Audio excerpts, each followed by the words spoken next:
Dalam sebuah obrolan warung kopi, seorang politisi senior mendapat pertanyaan kritis dari aktivis anti korupsi tentang praktik mengambil komisi atau fee yang menurutnya termasuk kategori korupsi. Aktivis yang tergolong masih muda dan bersemangat itu mempertanyakan praktik pemotongan dana pembangunan rehab pesantren yang bersumber dari dana aspirasi dengan jumlah biaya yang dipangkas berkisar 10 hingga 40%. Menurut aktivis tersebut, selain tergolong korupsi, mengutip fee juga dapat mengurangi kualitas gedung yang dibangunan dan dapat membahayakan keselamatan santri jika sewaktu-waktu terjadi gempa bumi. Politisi senior yang sudah banyak makan asam garam menjawab dengan santai, "Digata lagi hana tatuo, lam politiknya natulak natari." Jika di Indonesia kan, Anda seperti tidak tahu saja dalam dunia politik natulak natari. Ketika aktivis anti korupsi ingin menyanggah, politisi senior melanjutkan kalimatnya yang belum selesai. "Wate gata jit ke politisi cuma akan lagi hancit, akan gata pelaku cit, lain hana tatuo tabiaya politik hayado." Dalam bahasa Indonesia, ketika Anda menjadi politisi, kelak akan seperti itu juga.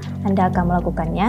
Tidak ada cara lain membiayai politik, wahai adindaku. Istilah natulak natari sering kita dengar dalam dunia ekonomi bisnis. Kata tersebut jika diterjemahkan secara bebas sebanding dengan kata investasi modal dan bagi hasil. Semakin besar modal yang ditanam atau tulak, semakin besar pula kemungkinan hasil diterima atau tarik. Namun, istilah natulak natari ternyata juga dipakai oleh para politisi untuk mengilustrasikan biaya politik yang dikeluarkan pada saat masa pencalonan hingga pemilihan legislatif sebagai bentuk investasi atau natulak dan mengambil keuntungan atau natarik pada saat duduk di gedung dewan jika terpilih. Analogi ini sebenarnya tidak tepat karena politik seperti umumnya kita tahu tidak dalam rangka mencari keuntungan ekonomi pribadi, keluarga, kelompok, atau golongan, melainkan keuntungan publik rakyat secara keseluruhan. Jawaban politisi senior terhadap pertanyaan aktivis anti korupsi di atas menunjukkan pandangan umum politisi, mengakui adanya politik natulak natari sebagai praktik politik yang lumrah terjadi. Mengambil komisi atau fee dari proyek pembangunan yang bersumber dari dana publik atau APBD hanyalah salah satu bentuk tulak tarik yang lazim dilakukan dengan melibatkan politisi, birokrat, dan kontraktor.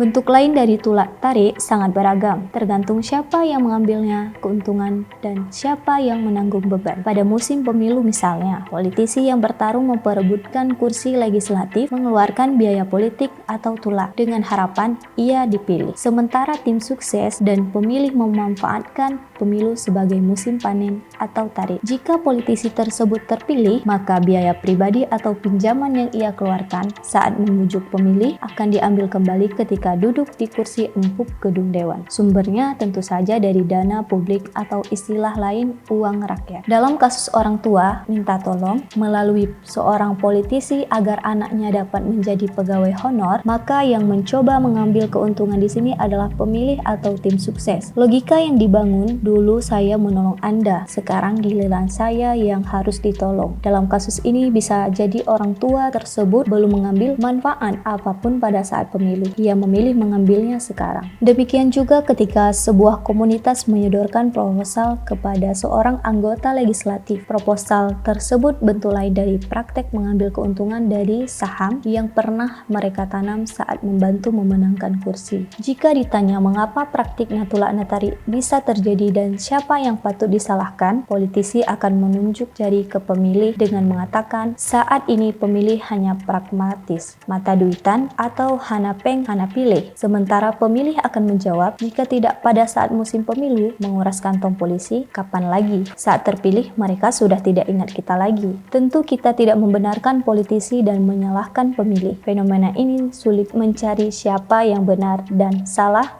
karena telah berlangsung saat sistemik. Akan tetapi, satu hal yang jelas, politik natulak natari merugikan publik rakyat secara keseluruhan. Sebab dana yang dikeluarkan dalam kegiatan politik sekalipun oleh seorang politisi pada akhirnya akan diambil kembali dengan menguras dana publik, baik yang bersumber dari APBD ataupun APBN. Akibatnya, kualitas pembangunan menjadi buruk. Selain merugikan publik, politik natulak natari yang menjadikan uang sebagai mahkota atau sentral politik ini sebenarnya sadar atau tidak juga akan merugikan partai politik, terutama partai politik lokal atau parlok.